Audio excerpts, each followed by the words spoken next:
Thanks, Stuart, for that. When I saw that, I thought it really encapsulates what's unique about our town and how do we learn from that and sort of soak up this amazing place that nature's gifts gave us.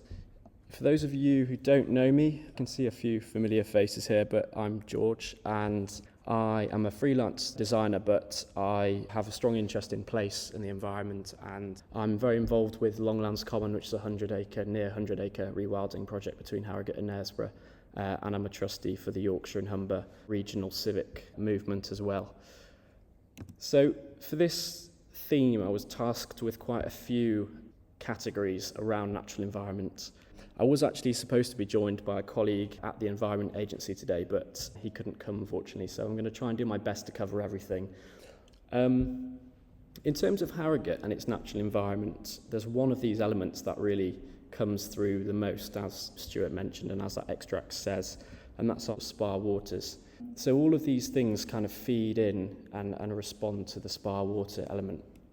So I was going to take you on a little journey about the springs and about how this unique phenomena birthed this town. But it all starts really at a geological level, something that's long perplexed geologists, and they've been fascinated by this phenomenon. Now, I'm not an expert in this by any means, so don't quiz me, but we have a real unique fault that runs under the town called the Harrogate anticline, and it's associated with creating this sort of perfect geological crucible where deep waters mix and minerals, they rise to the surface with this kind of imbued rare mineral compositions, which some argue has been found almost nowhere else on the planet. So immediately when I started reading a lot of this stuff, I was thinking like, wow, this is really unique. And as a Harrogate native and lived here all my life, I thought, why aren't we doing more about this? But in terms of the town's history, back in the 1100s, there wasn't much Harrogate. There's a map here which is from 1573 showing Knaresborough as a much bigger settlement in the area, and Harrogate's a mere hamlet in the forest. And again, this is kind of emphasised on this more recent map, which was done, was in a book in 1871, but talking about the forest of Knaresborough. And there again, you can see Harrogate is quite a small part of the forest. You can see as well the extent to which the forest actually covered. It was about 45 square miles, 120 kilometres squared. It was a huge expanse. And this was a royal forest and home to a mosaic of habitats, hamlets, a working place for people, for livelihoods, for hunting and all sorts of things like that. But Harrogate's birth really came when the springs were discovered. So I don't know if anyone knows or recognises this bird at all. Lapwing, correct. The lapwing, or chewit, as it was commonly known at the time, was a bird that frequented the area and ended up giving name to the first well that was discovered here in Harrogate in 1571 by Sir William Slingsby when he was supposedly on his hunt. And the lapwing is now a code red endangered species in the country and doesn't frequent the area so much anymore, which I think is pretty sad. This is one of the earliest known references to Chewit Well, and as this well was discovered, it began to garner more attention and gather more momentum. And none other than Queen Elizabeth's esteemed physician, Dr. Timothy Bright, also visited, tried the wells and springs and started extolling, these remarkable qualities. And there was a book called Spadacrene Anglica in 1626, which I think surmises it quite nicely. See here, a most admirable work guided by the omnipotency and wisdom of the Almighty, that a natural, clear and pure water should produce so many and several effects and operations. So you're beginning to really get an understanding that people are coming here for the waters. The waters really are the beginning of everything. So much so that in the 1700s, there was a sweeping movement across the country called the enclosures, where the Crown was selling off large swathes of common land, and the forest was part of it. There was small enclosures in the forest, but not so many. And the land where the springs were was part of the forest, and people begun to get worried at the time that this land was going to be sold off, was not going to be protected. So the public actually started a petition at the time to try and prevent the land where the springs existed to go into private ownership. And that resulted in quite a landmark achievement in 1778 called the Great Award Act, which is worth noting is going to be 250 years old in 2028. So it's quite a large opportunity to start thinking about water and our heritage and our raison d'etre as a town, and how do we begin to rethink that, listen to that and reimagine that for today. This act, as I say, it was quite ambitious at the time, and it formally designated 200 acres of common pasture land, and the land was legally required to remain open and unenclosed to protect access to the mineral springs.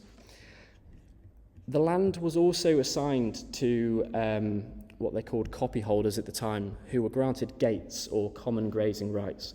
And these were regulations that how livestock could be grazed on the land as well, ensuring the land was maintained to some extent. And the decision to do that really was largely down to economic pressures from landowners who wanted the grazing rights, a legal compromise to prevent full enclosure and privatisation of the land, and ideals of land management at the time as part of the enclosures movement was untamed landscapes as kind of wasteful.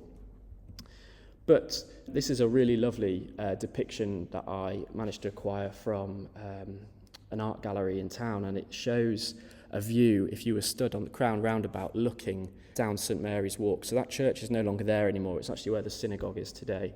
And the Stray was a diverse landscape at the time of enclosure, a diverse landscapes of marshes, heathlands, scattered tree cover, and it was part of that broader Knaresborough Forest system featuring boggy areas, seasonal wetlands that supported this rich variety of wildlife. And it would be home to a range of all sorts of flora and fauna, golden plover, skylarks, rare and ancient fungi such as earth's tongue, heathers and grasses, and it supported a whole host of nature. A chap came and wrote a book called The Treatise on Mineral Water in 1830, and he said, "To nothing can it be better compared than to a great laboratory or brewing apparatus of nature, where mixture, decomposition and fermentation seem to be constantly at work in the preparation of these waters." You're really starting to get a picture of actually how unique a lot of this land is. But then there was a kind of changing in attitudes towards the land. And between the 1830s and 70s was this great simplification of the land.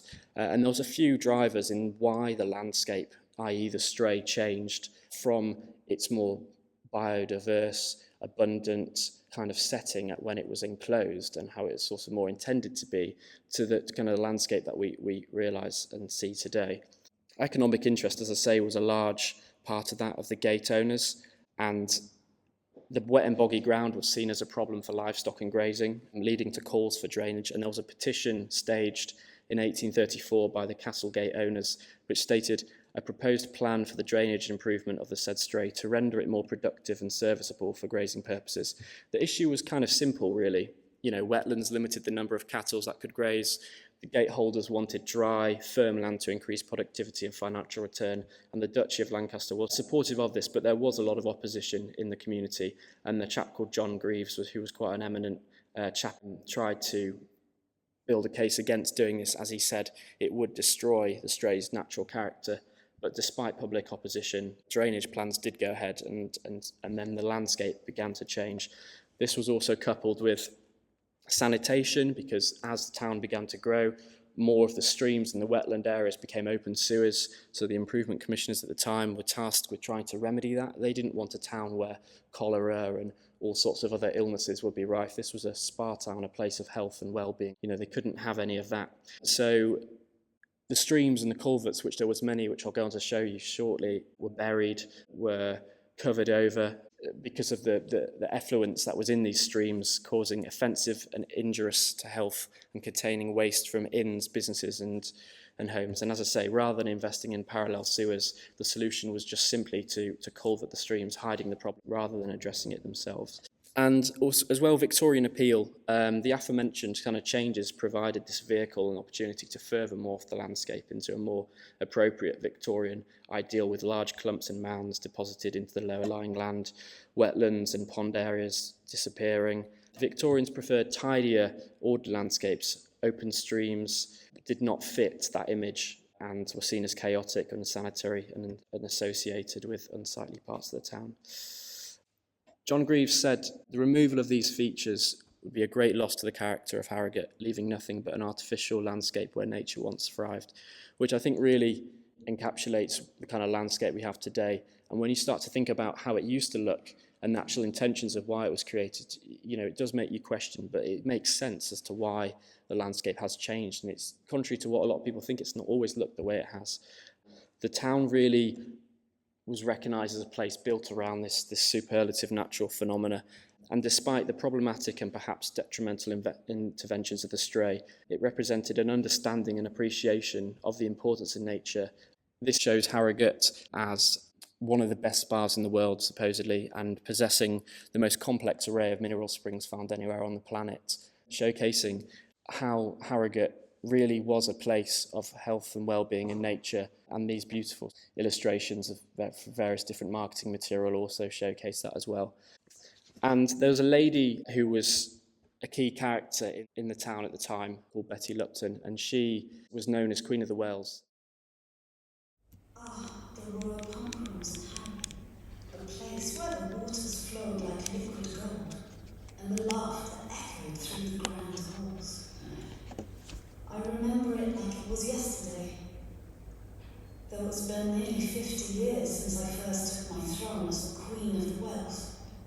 You see, my dear, dispensing those mineral waters wasn't just a job, it was a calling.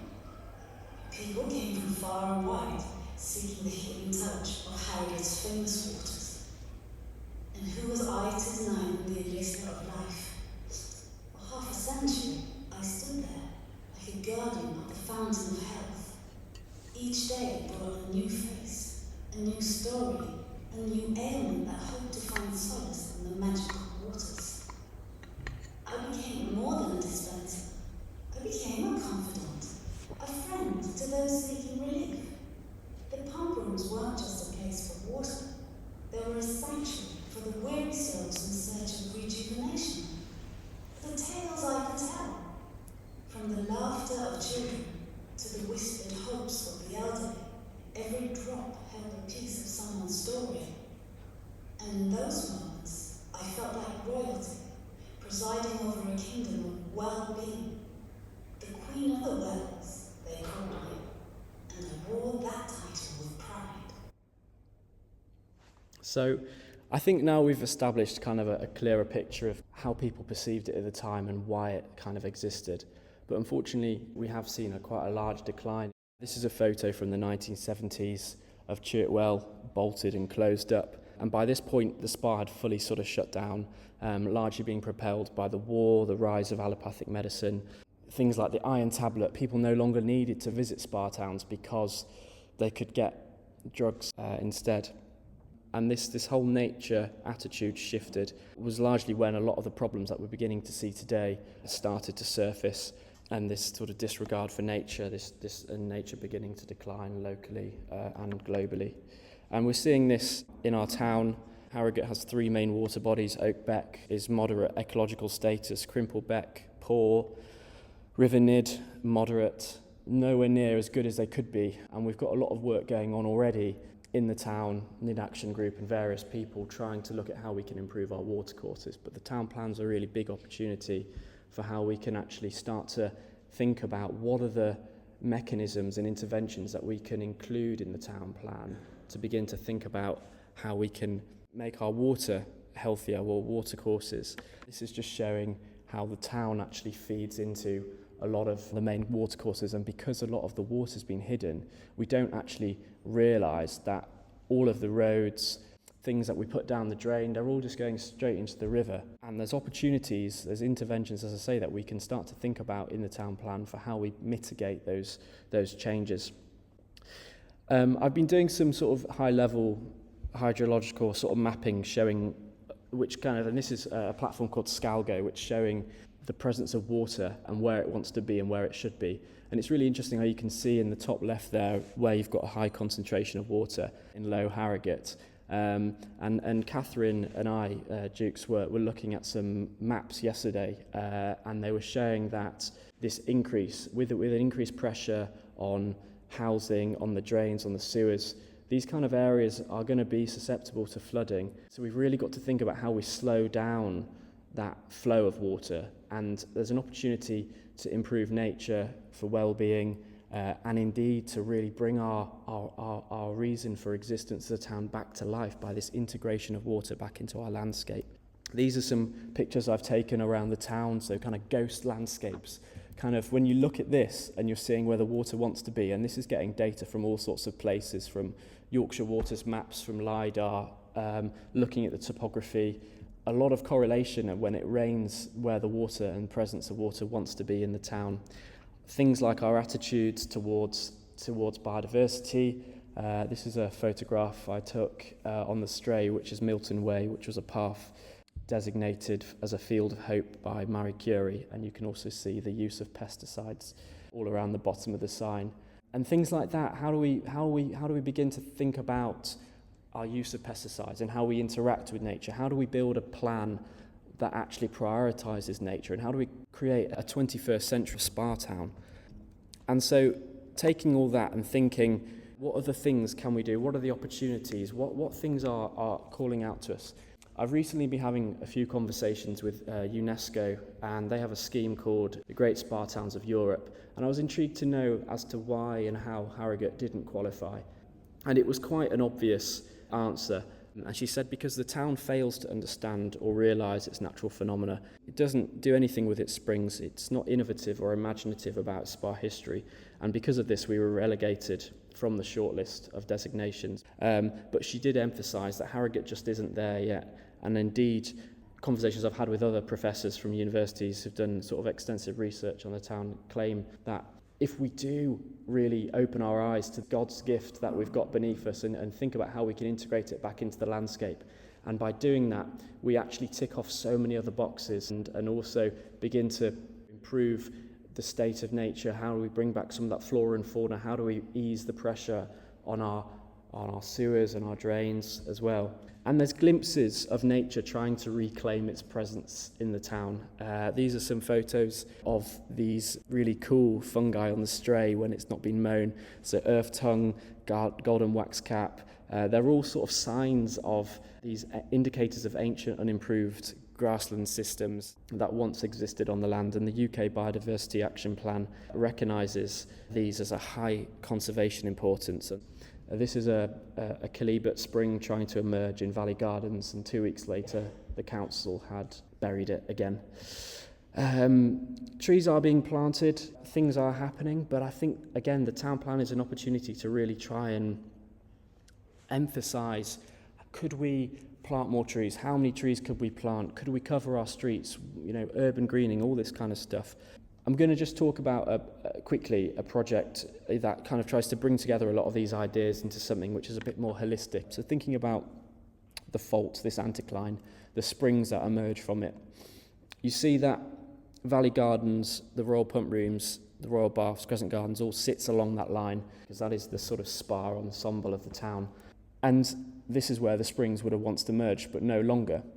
The assets are all there, and there's an opportunity to create something where all of these things come together as this kind of experience, integrating water back into the townscape. And the town plan can do and can facilitate and can advocate for this kind of work. And there's opportunities to fund and put together a shopping list for things that we want to create in the town, and ambitions that we can then coordinate, strategic projects that we can coordinate other funding around. And this is just one idea that I've sort of had, really. Thinking about the Stray, where does nature want to be? How could we improve all those things that we've spoken about? How do we actually improve the landscape character, the experience of when people engage with the landscape as well, and bringing nature into our urban environments, street greening, all sorts of amazing stuff that we can be doing. And things like working with Harrogate in Bloom and various other organisations.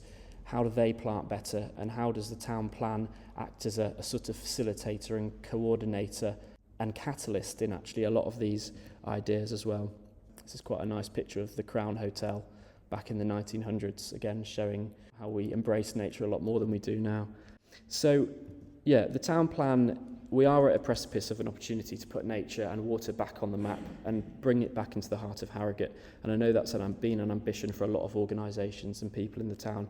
And I think the plan is a great opportunity to try and bring all of this together into a coherent and comprehensive kind of strategy. There's an opportunity to create a stronger green spaces register. What are the spaces that we don't recognise? How can we create more green spaces around the town? And we can put together, much like those of you who came to the heritage talk last about creating a heritage list, we can do that for green spaces and we can actually create a list for them. There's another element of the town plan which is called a community infrastructure levy. So if we created a town plan, we can get 25% SIL money. So SIL is a charge basically that local authorities can place on new developments to help fund future infrastructure improvements. This can include green infrastructure, biodiversity projects, public realm enhancements, transport, community facilities. And it's charged on a kind of floor space basis and determined for a variety of different metrics and kind of varies depending on the type of development. 80% of SIL funds do go to kind of larger local infrastructure projects such as local schools, roads. But as I say, there is an opportunity and we can put together a shopping list for things that we, Harrogate, the residents, want to start to think about how we reimagine the town going forward, looking at our roots. There's lots of initiatives going on and policy to support a lot of this.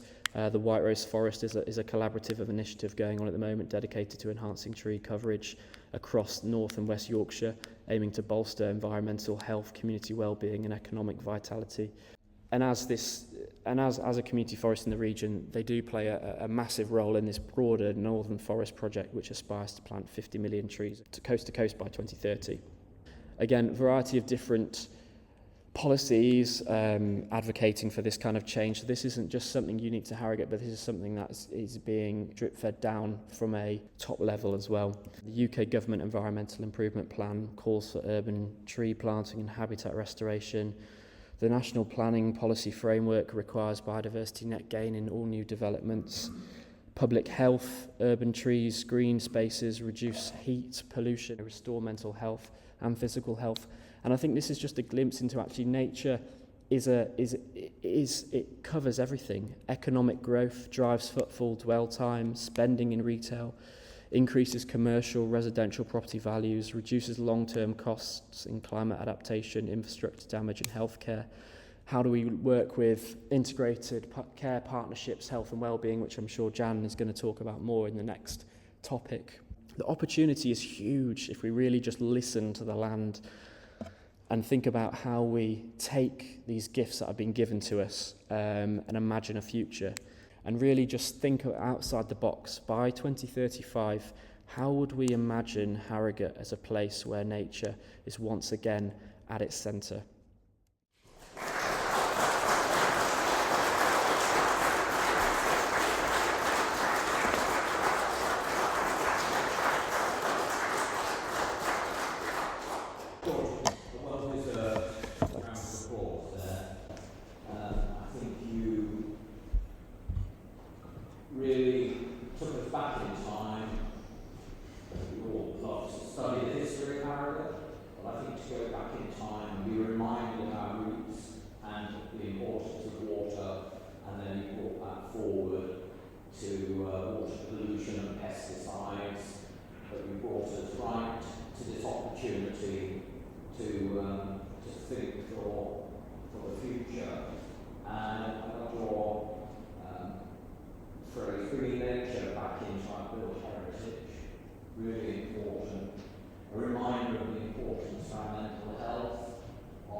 Be a great start